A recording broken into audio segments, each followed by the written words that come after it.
வல்லமையான ஒரு நாமம் உண்டு. மனுஷருக்குள்ளே வல்லமையான வேறொரு நாமம் இல்லை. ஒரே நேரத்துல 2 படகுல பயணம் செய்ய முடியாதுன்னு வேதம் சொல்லுது. நீங்க ஒரே நேரத்துல 2 வாழ்க்கை வாழறீங்க.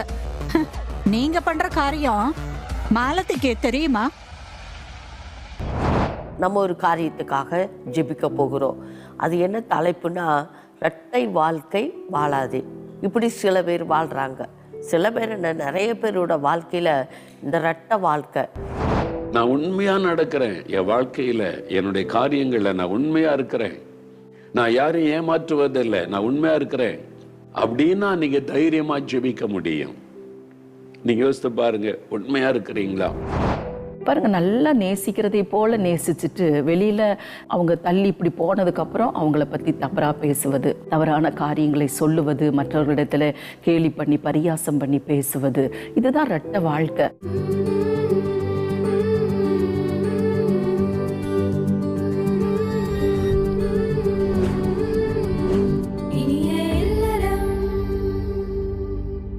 அன்பான இனிய இல்லறம் நேயர்களுக்கு இயேசு கிறிஸ்துவின் இனிதான நாமத்தில் உங்களுக்கு எங்களுடைய அன்பின் வாழ்த்துக்கள். ஒவ்வொரு வாரமும் இந்த இனிய இல்லறம் நிகழ்ச்சியின் மூலம் உங்களை சந்திக்கிறதுல நாங்கள் ரொம்பவே மகிழ்ச்சி அடைகிறோம். இந்த நாளிலும் உங்கள் தேவைகள் எதுவாக இருந்தாலும் அதனை சந்திக்க கர்த்தர் வல்லமை உள்ளவராய் இருக்கிறார். என் நாமத்தினால் எதை கேட்டாலும் அதை நான் தருவேன் அப்படின்னு ஆண்டவராகிய இயேசு கிறிஸ்து வாக்கு பண்ணியிருக்கிறார்.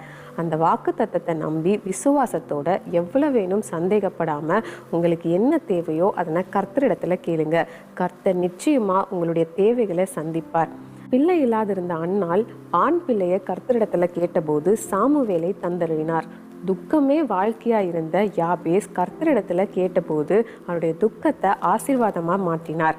பிறவிலேயே குருடனாயிருந்த பர்த்திமேயு இயேசுவிடம் பார்வையை கேட்டபோது இயேசு அவனுக்கு பார்வையை கொடுத்து ஆசீர்வதித்தார். உங்களுடைய தேவைகள் எதுவாக இருந்தாலும் இயேசு கிட்ட நீங்கள் கேட்கும்போது கர்த்தர் நிச்சயமாக அந்த ஜெபத்தை கேட்டு உங்களுக்கு அவங்க தேவையை சந்திப்பார். இப்பொழுதும் முதலாவதாக நம்முடைய சகோதரிகளோடு இணைந்து துதிக்கு பாத்திரராகிய நம்முடைய கர்த்தராகிய இயேசு கிறிஸ்துவை துதிச்சு பாடலாமா? Praise the Lord. இந்த நாளிலும் இனி எழுறும் நிகழ்ச்சியின் மூலமாக எங்களோடு சேர்ந்து பாடி துதிப்பதற்கு ஆயத்தமாக இருக்கிறவங்க ஒவ்வொருவரையும் இயேசுவின் நாமத்தினாலே நாங்கள் வாழ்த்துகிறோம். ஒவ்வொரு வாரமும் இணைந்து பாடி துதித்து ஆண்டோடைய நாமத்தை நம்ம மகிமைப்படுத்தி வருகிறோம். எல்லா நாமத்திலும் மேலான நாமம் அது இயேசுவின் நாமம். நிறைய நாமங்கள் உங்களுக்கு தெரியலாம், ஆனால் எல்லா நாமத்தை பார்க்கலும் வல்லமையுள்ள நாமம், மகிமையான நாமம் அது இயேசுவின் நாமம். இந்த இயேசுன்ற நாமத்தை உங்கள் நாவனால நீங்கள் சொல்லும்போது நிச்சயமாக விடுதலை உண்டாகும், சோர்வுகள் மாறும், பலவீனங்கள் நீங்கும், பயங்கள் நீங்கும், எல்லாவற்றையும் மேற்கொள்வதற்கு அன்று உங்களுக்கு கிருபை தருவார். எங்களோடு சேர்ந்து அவனுடைய நாமத்தை உயர்த்தி ஒரு பாடலை பாடி துதிக்கலாமா? வானத்திலும் இந்த பூமியிலும் வல்லமையான ஒரு நாமம் உண்டு, மனுஷருக்குள்ளே வல்லமையான வேறொரு நாமம் இல்லை. நிச்சயமா இயேசுன்ற நாமம் தான் எல்லா நாமத்திலும் மேலான நாமம். அந்த நாமத்தை உங்க நாவினால உச்சரித்து சொல்லி அறிக்கை செய்து பாடி துதிப்போம்.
அவர் நாமம் இயேசு கிறிஸ்து, அவர்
இயேசுவின் நாமம் உங்க கூட இருந்தா போதும். உங்க வாழ்க்கையில இயேசு அவர் உங்க கூட இருந்தா போதும். ஆமீன். அப்படியே கண்களை மூடி ஆண்டவரை நோக்கி பார்த்து, இந்த வருடத்தின் கடைசி மாதத்துக்குள்ள நம்ம கடந்து வந்திருக்கிறோம்.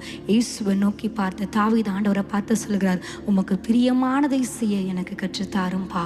நீரே என் தெய்வன், உன்னை நல்ல ஆவியினை செம்மையான பாதையில நடத்துவீராகன்னு சொல்லி இந்த நேரத்துல நீங்களும் ஒரு ஜெபமா ஆண்டவரை நோக்கி பார்த்து, உங்களுக்கு இயேசு நாமம் எனக்கு போதும், இயேசு நாமம் எனக்கு போதும்.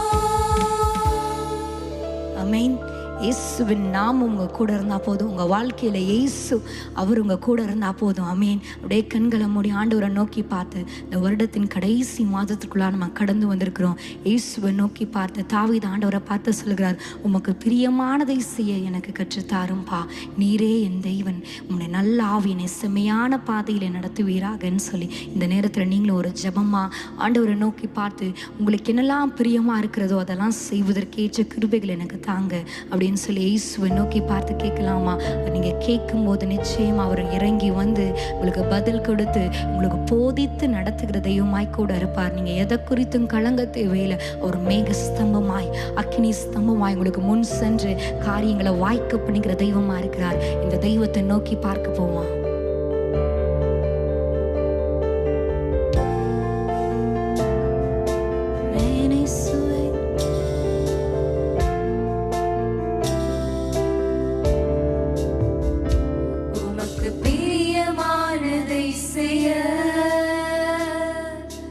எனக்கு கற்றுத்தாரும் தெய்வமே,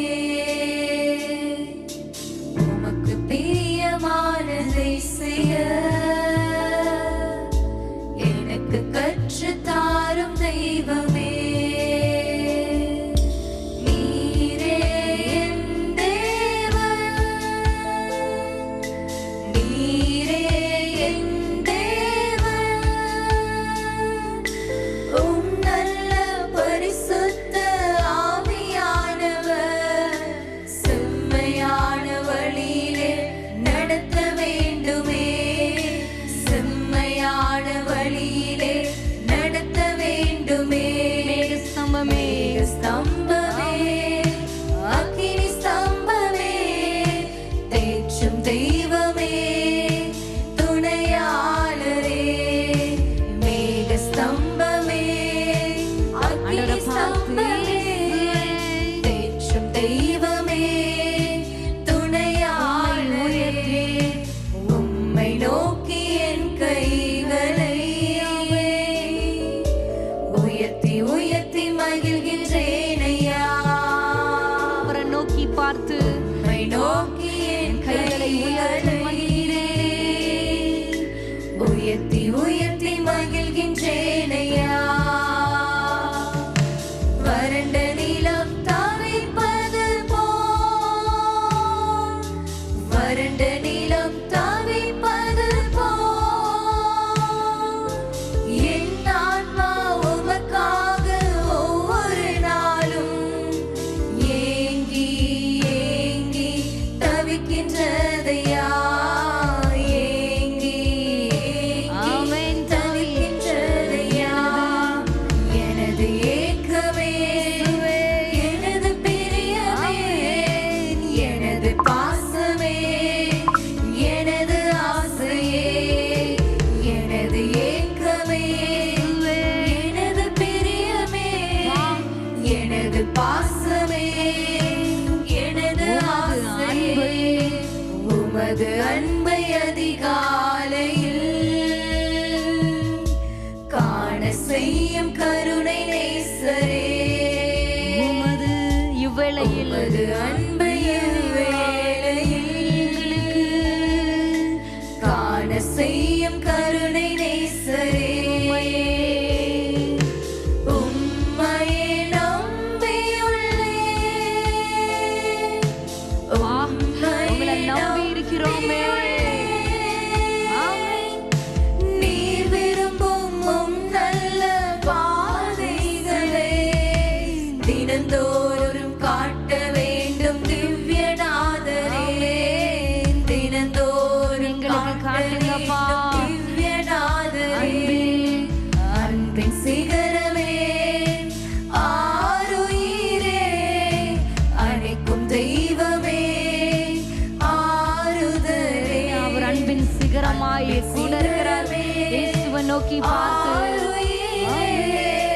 அணைக்கும் தெய்வமே, எனது ஏக்கமே, எனது பிரியமே, எனது பாசமே, எனது ஆசையே, ஸ்தம்பமே, அக்கினி ஸ்தம்பமே, தேற்றும் தெய்வமே,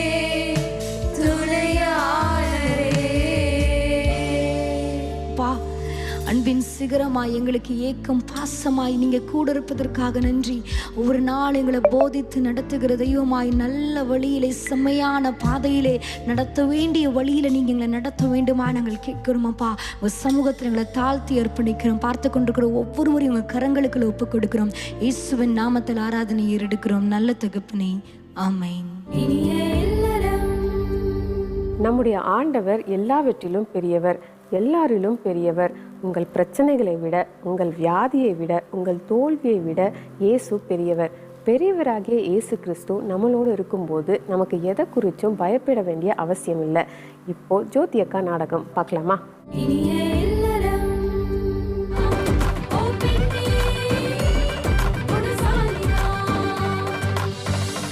ஜோதி அக்கா,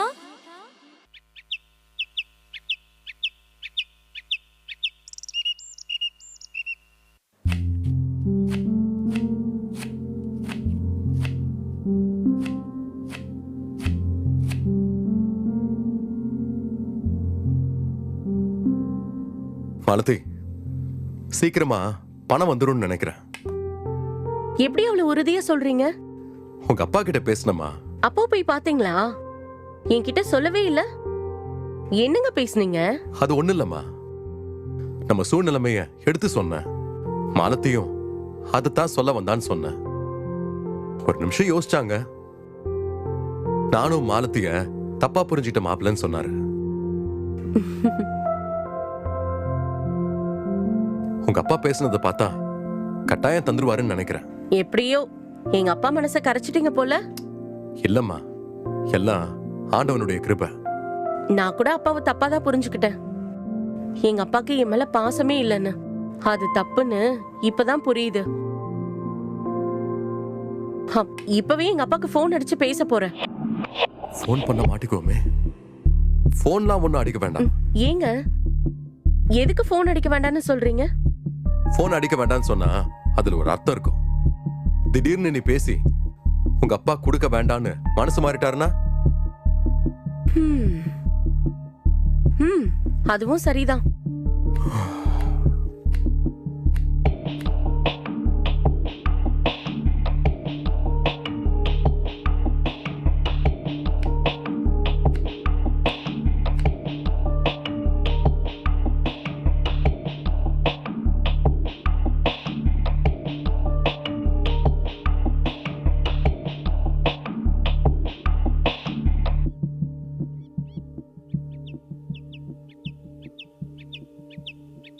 என்ன தம்பி, உடம்பு சரியில்லைன்னு கேள்விப்பட்டேன். யாரு? அண்ணன் சொன்னாங்களா? ஆமாப்பா, வேலை வேலைன்னு ரொம்ப அலையாதீங்க. என்னக்கா செய்ய? அப்பாவுக்கு முன்ன மாதிரி அலைய முடியல. எப்பவாவது தான் கடைக்கு வராங்க. நான் தான் எல்லாமே பார்க்கணும். அப்புறம் அண்ணன் தான் எனக்கு கொஞ்சம் ஹெல்ப்பா இருக்காங்க. அவங்களையும் ரொம்ப கஷ்டப்படுத்துறேன். அதுவே எனக்கு கஷ்டமா தான் இருக்கு. அதெல்லாம் ஒண்ணும் இல்ல தம்பி. நீங்க வேலைக்கு சாப்பிடுங்க, நல்லா ரெஸ்ட் எடுங்க. சுவர் இருந்தா தானே சித்திரம் வரைய முடியும். நீங்க நல்லா இருந்தா தான் குடும்பத்தை கவனிக்க முடியும், கடையையும் பாத்துக்க முடியும். புரியுதுக்கா, முயற்சி பண்றேன். முதல்ல நீங்க பிளட் டெஸ்ட் எடுத்து பாருங்க. நீங்களா டேப்லெட் எடுக்கிறத நிறுத்துங்க. அத போடுறதுக்கு கூட டைம் இல்லக்கா. அதான் தப்பு. அதான் நான் சொல்றேன், முதல்ல உடம்ப கவனிச்சுக்கோங்க. ஒரு நாள் லீவ் போடுங்க, கூட உங்க மனைவியும் கூட்டிட்டு போங்க. அப்பதான் அவங்களுக்கும் உங்க உடம்புல என்ன பிரச்சனைங்கிறது தெரியும். அப்பதான் அவங்களுக்கு உங்க உடம்ப எப்படி கவனிச்சுக்கணும்னு தெரியும். சரிக்கா. சரின்னு சொல்லிட்டு போகாம இருக்க கூடாது. இல்லக்கா, நாளைக்கே நான் போயிடுறேன்.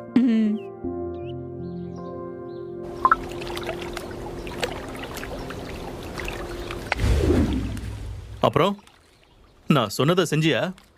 எதை செஞ்சியா? உங்க அம்மா கிட்ட போய் பேசு, அவங்களுக்கு ஆதரவா வரேன்னு சொன்னல, செஞ்சியா? ஆமாமா, பேசிட்டேன். நீ சொன்னதுக்கு அப்புறம் பேசாம இருக்க முடியுமா என்ன? சும்மா சொல்லாதடா. டேய், இந்த விஷயத்துல போய் யாராவது விளையாடுவாங்களா? உண்மையை தான் சொல்றேன். அம்மா என்ன சொன்னாங்க? அம்மாவுக்கு ரொம்ப சந்தோஷம்னு சொன்னாங்க.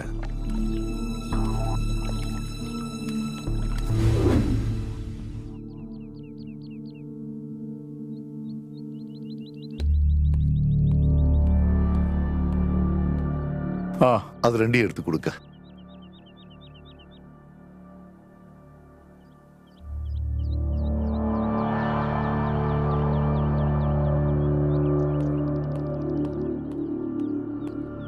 வேற ஏதாவது வேணுமாங்க? இல்ல வேண்டாங்க. சரி. மாமா எப்படி இருக்கீங்க மாமா? நல்லா இருக்க மாப்ள. எவ்வளவு ஆச்சு? 800 ரூபாய் ஆச்சு. ஜிபே உண்டா? இருக்கு.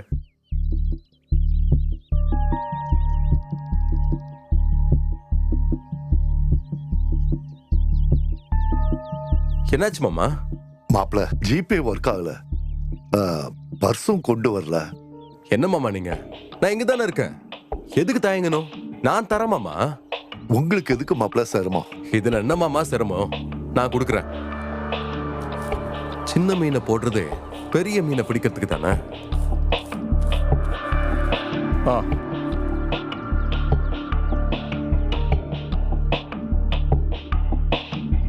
இந்தாங்க.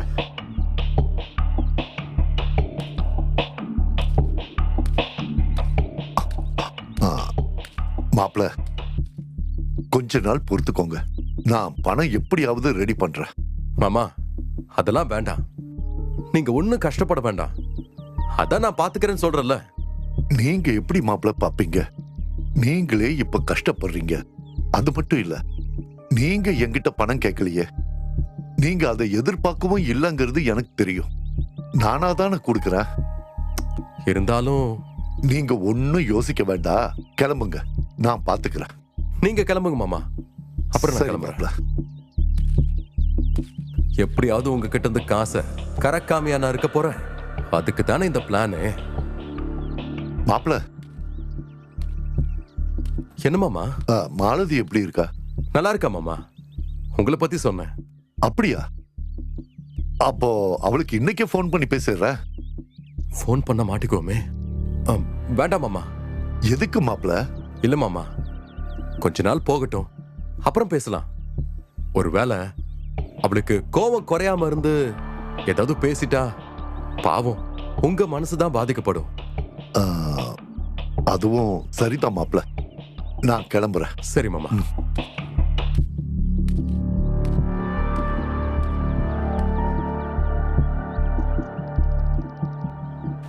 அம்மா எப்படி இருக்காங்கடா?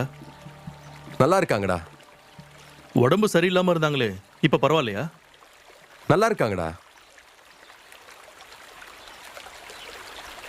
என்னடா யோசிக்கிற? உன்னை பார்க்கும்போது எனக்கு அவ்வளவு கோபம் வருது. ஏண்டா? நான் என்ன பண்ண? ச்சே, ஏன்டா இப்படி நடந்துக்கிற?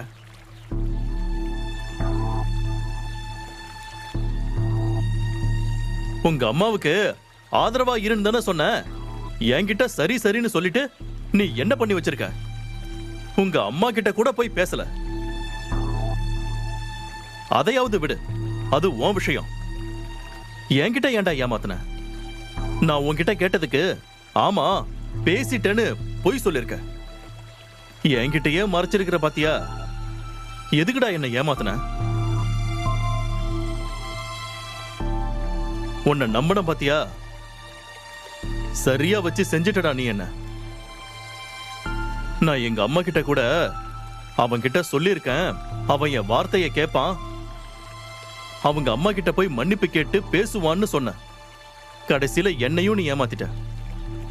அப்படி இல்லடா, நீ என்கிட்ட பேசும்போது முடியாதுன்னு சொல்ல எனக்கு மனசு வரல. அதான். அப்ப ஏமாத்த மட்டும் மனசு வந்துச்சா? என்கிட்ட ஒரு மாதிரி, வீட்டுல ஒரு மாதிரி. ஏன்டா இப்படி ரெண்டு வாழ்க்கை வாழற? என்ன பாக்குற? எல்லாம் நீ சொன்னதுதான். இப்பவாவது நான் சொல்றத கேளு.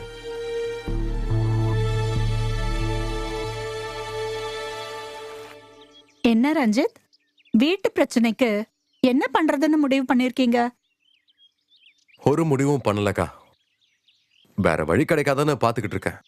இன்னுமா முடிவு பண்ணல? இல்லக்கா. அப்படியா? முடிவு பண்ணா மாதிரி இல்ல தெரியுது. ரஞ்சித், நேரடியா விஷயத்துக்கு வரேன்.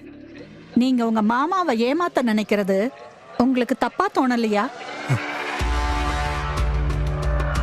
எதுக்கு உங்க மாமா கிட்ட ஒரு மாதிரியும் வெளியே ஒரு மாதிரியும் வாழறீங்க?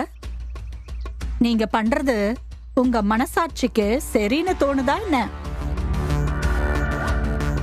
நீங்க தானே ரஞ்சித் மாலத்திய உங்க மாமா வீட்டுக்கு பணம் கேட்டு அனுப்பினீங்க. ஆனா உங்க மாமா கிட்ட மாலத்தி எனக்கு வந்ததே தெரியாது, நான் அவளை சத்தம் போடுறேன்னு சொல்லியிருக்கீங்க. ஒரே நேரத்துல 2 படகுல பயணம் செய்ய முடியாதுன்னு வேதம் சொல்லுது. நீங்க ஒரே நேரத்துல 2 வாழ்க்கை வாழறீங்க. நீங்க பண்ற காரியம் மாலத்திக்கு தெரியுமா? ரஞ்சித், ஆண்டவர் சொல்றாரு, மனுஷன் முகத்தை பாக்குறான், கர்த்தரோ இருதயத்தை பாக்குறாருன்னு. உங்க வெளி தோற்றத்தை பார்த்து உங்க மாமா வேணா ஏமாறலாம். என் மாப்பிள்ள ரொம்ப நல்லவரு, என் மேல ரொம்ப அன்பா இருக்காரு, அவருக்கு இடத்தை வித்து நான் காசு கொடுத்துடுவேன் அப்படின்னு உங்க மாமா வேணா நினைக்கலாம். ஆனா ஆண்டவர் உங்க வெளி தோற்றத்தை பார்க்க மாட்டாரு, அவர் உங்க இருதயத்தை பாக்குறவரு. உங்க இருதயத்துல எந்த நினைப்போட இத செய்யறீங்கன்னு தான் கர்த்தர் பாக்குறாரு. நீங்க உங்க மாமா கிட்ட நல்லவனை போல நடந்துகிட்டு பணம் கிடைச்சா போதும்னு நினைக்கிறீங்க. இதையும் கர்த்தர் பாக்குறாரு. அவர் பார்வைக்கு எதையுமே மறைக்க முடியாதுல்ல ரஞ்சித். நீங்க நியாயமா இருங்க, உங்க மாமா கிட்ட உண்மையை சொல்லுங்க. நான் தான் மாமா மாலத்திய பணம் கேட்டு வீட்டுக்கு அனுப்புனேன்னு சொல்லுங்களேன். நீங்க மாலத்தி வீட்டுக்கு வந்ததே தெரியாத மாதிரி பேசிருக்கீங்க. இது தப்பு இல்ல?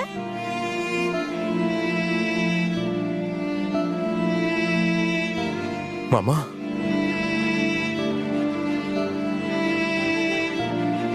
மாமா, மாமா, அக்கா, மாமா போயிட்டே இருக்காரு. மாமா கூப்பிட்டாலும் நிக்காம போயிட்டே இருக்காரு.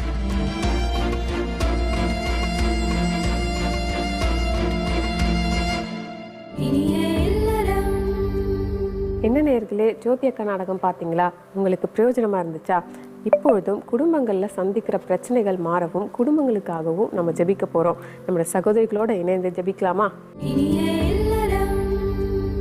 கிறிஸ்துவுக்குள் பிரியமானவர்களே, ஆண்டவர் இயேசுவின் நாமத்தில் உங்களுக்கு எங்கள் அன்பின் வாழ்த்துக்கள். இந்த நாளிலும் இந்த இனிய இல்லறம் நிகழ்ச்சியின் மூலமாக உங்களை சந்திப்பதிலும் உங்களுக்காக ஜெபிப்பதும் ஆண்டவர் எங்களுக்கு கொடுத்த கிருபை. இந்த வருடத்தின் கடைசி மாதத்துக்குள்ளே வந்து விட்டோம். ஆண்டவர் கிருபையாக நம்மை நடத்தி கொண்டே வருகிறார். நமக்கு குடும்பத்துக்கு ஏற்ற நல்ல சத்தியங்களை, நல்ல ஆலோசனைகளை கொடுத்து உங்களுக்காக ஜெபிக்க வைக்கிறார். ஆண்டவர் ரொம்ப நல்லவர். இந்த நாளிலும் நம்ம ஒரு காரியத்துக்காக ஜெபிக்க போகிறோம். அது என்ன தலைப்புனா, இரட்டை வாழ்க்கை வாழாதே. இப்படி சில பேர் வாழ்கிறாங்க. சில பேர் நிறைய பேரோட வாழ்க்கையில் இந்த இரட்டை வாழ்க்கை ஒரு மாதிரி வாழ்வாங்க, நல்லா வாழ்வாங்க. பின்னால் அவங்களுக்கு பேக்ரவுண்டில் பார்த்தீங்கன்னா இன்னொரு வாழ்க்கைக்குள்ளே அவங்க அர்ப்பணிச்சிருப்பாங்க. ஏன்னா உண்மையாக வாழ்கிற வாழ்க்கை ஒன்று, பின்னால் தவறான பாதையில் தவறான வாழ்க்கை வாழ்வது ஒன்று. அப்படி வாழ்கிற மக்கள் நிறைய பேர் இருக்காங்க.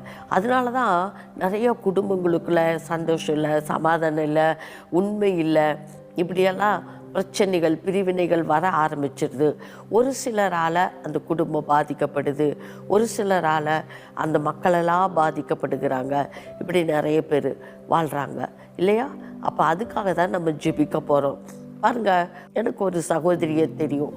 அவங்க என்ன பண்ணாங்கன்னா ஒரு நாள் தொலைபேசியில் தொடர்பு கொண்டு அவங்க ஜெபிக்கும்படி கேட்டாங்க.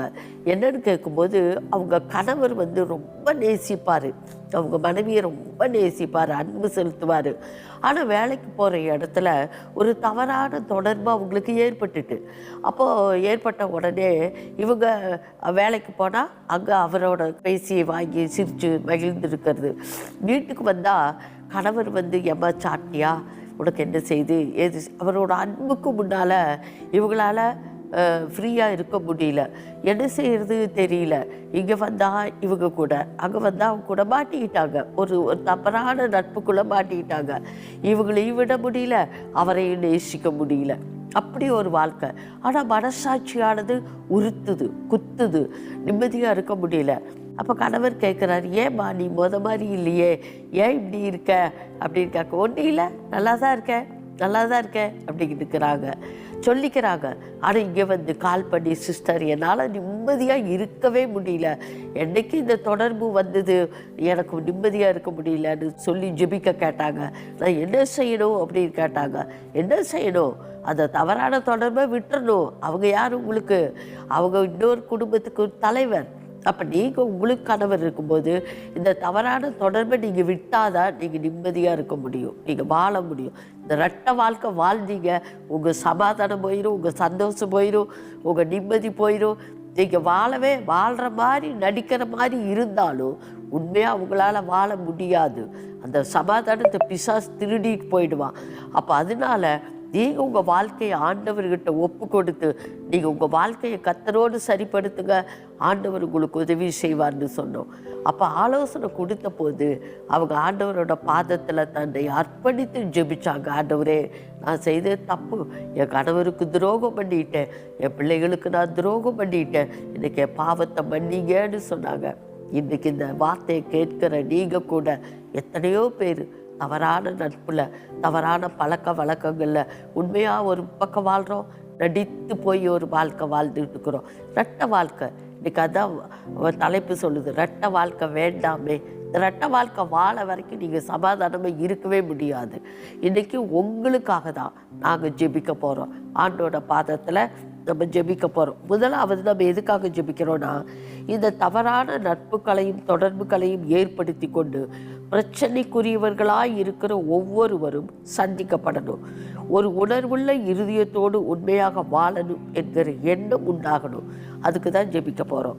அப்போ தவறான நட்புகளை ஏற்படுத்தி பின்னால் ஒரு வாழ்க்கை, முன்னால் ஒரு வாழ்க்கை, மறைந்து ஒரு வாழ்க்கை, உண்மையாக வாழ்கிற ஒரு வாழ்க்கை, நேர்மையாக வாழ்கிற ஒரு வாழ்க்கை. இது எதுக்கு இந்த வாழ்க்கை? இப்படி வாழவே கூடாது. ஒரே வாழ்க்கை தான், அது உண்மையாக வாழ்ந்துடணும். இன்றைக்கி நீங்கள் எங்களோடு கூட சகோதரி ஜெபிக்கும் போது இணைந்து அர்ப்பணிங்க. ஆண்டவர் உங்களுக்குள்ள ஒரு நல்ல மாற்றத்தை உண்டாக்கி ஒரே வாழ்க்கை, அது நேர்மையாக வாழ்கிற ஒரு நல்ல வாழ்க்கையை கொடுப்பார், ஆசீர்வதிப்பார். ஜெபம் பண்ணுவோமா? தகப்பனே, மை ஸ்தோத்திரிக்கிற ஆண்டவரே, துதிக்கிறோம் அப்பா. ஆண்டவரே, இந்த நாளில் ஆண்டவரே அநேகர் இரட்டை வேடம் போன்ற வாழ்க்கை வாழ்ந்து கொண்டிருக்கிறாங்கப்பா. ஆண்டவரே, வெளியிலே பரிசுத்தமாய் வாழ்கிறதை போல காட்டிக்கொண்டு ஆண்டவரே உள்ளே அழுக்கு நிறைந்த ஆண்டவரே அலங்கோலமான வாழ்க்கை வாழ்ந்து கொண்டிருக்கிறார்களே அப்பா. இப்படிப்பட்ட ஜனங்களுடைய அப்பா எண்ணங்கள் மாறும்படியாய் செபிக்கிறோம் ஆண்டவரே. அப்பா, இவங்க மனம் மாறும்படியாய் நாங்கள் செபிக்கிறோம் ஆண்டவரே. அப்பா, வேத வசனம் எப்படியாக சொல்லுகிறது ஆண்டவரே, இருமனம் உள்ளவன் தன் வழிகளெல்லாம் நிலையற்றவனாய் இருக்கிறான் என்று வேதம் சொல்லுகிறது போல கர்த்தாவே, இருமனம் உள்ளவர்களால் தேவனை ஒருபோதும் மகிமைப்படுத்த முடியாது ஆண்டவரே. அப்பா, உங்க கரங்களை உறுதியாய் பற்றி கொள்ள முடியாது ஆண்டவரே. அப்பா, தேவனிடத்திலிருந்து எந்த ஒரு ஆசீர்வாதத்தின் நன்மையும் பெற்றுக்கொள்ள முடியாதே ஆண்டவரே. அப்பா ஆண்டவரே, இந்த ஜனங்கள் ஆண்டவரே இந்த நாட்களில் எங்களோடு இணைந்து ஜெபிக்கிற ஒவ்வொருவரையும் நீர் ஆசீர்வதிங்கப்பா ஆண்டவரே. உலக காரியத்திலே சரியாண்டவரே அப்பா, கர்த்தருடைய காரியத்திலோ ஆண்டவரே இரண்டு நினைவுகளால் அலையாதபடிக்கு ஆண்டவரே ஒரே மனமுள்ளவர்களாய் கர்த்தரே சேவிக்கிறவர்களாய் காணப்பட அப்பா உங்க வாழ்க்கையை ஸ்திரப்படுத்துவீராக, உங்க குடும்பங்களை செவ்வைப்படுத்தும்படியாய் ஜெபிக்கிறோம் ஆண்டவரே. உங்க ஒவ்வொரு வெறியும் ஆண்டவரே உங்க ஆளுகைக்குள்ள நாங்கள் ஒப்பு கொடுத்து நாங்கள் ஜெபிக்கிறோம் ஆண்டவரே. உங்க ஒவ்வொரு வெறி உங்க ரத்த கொட்டைகளை நாங்கள் ஒப்பு கொடுத்து ஜெபிக்கிறோம் ஏசப்பா ஆண்டவரே. உங்க ஒவ்வொருவரையும் நீங்க ஆசீர்வதிப்பதற்காய் உமக்கு நாங்கள் நன்றி செலுத்துகிறோம். இயேசுவின் மூலம் ஜெபிக்கிறோம் எங்க நல்ல பிதாவே. ஆமேன் ஆமேன். கர்த்தர் ஜெபத்தை கேட்டார், நல்ல ஒரு மாற்றத்தை உண்டாக்க போகிறார். அதற்காக கர்த்தருக்கு நன்றி சொல்லுவோம். ஹல்லேலூயா. அம்மா துதிக்கிறோம் அப்பா, அம்மா ஸ்தோத்திரிக்கிறோம். அடுத்தபடியாக வசனம் என்ன சொல்லுகிறது அப்படின்னு சொன்னால், இந்த இரு மனம் உள்ளவர்களே உங்கள் இருதயங்களை பரிசுத்தமாக்குங்கள் என்று சொல்லப்பட்டிருக்குது. அப்போ யார் பரிசுத்தப்படுத்துன்னா ஆண்டவர் தான் பரிசுத்தப்படுத்த முடியும். அப்போ பரிசுத்தமுள்ள தேவனுக்கு உங்களை ஒப்பு கொடுக்கும்போது தான் அந்த இருதயம் பரிசுத்தமாக்கப்படும். அவர்கிட்ட உங்கள் இருதயத்தை அர்ப்பணித்து ஜோம்னா அந்த இருதயத்தை கல்வாரி ரத்தத்தினால கழுவி ஆண்டவர் சுத்திகரிப்பார், பரிசுத்தமாக்குவார்.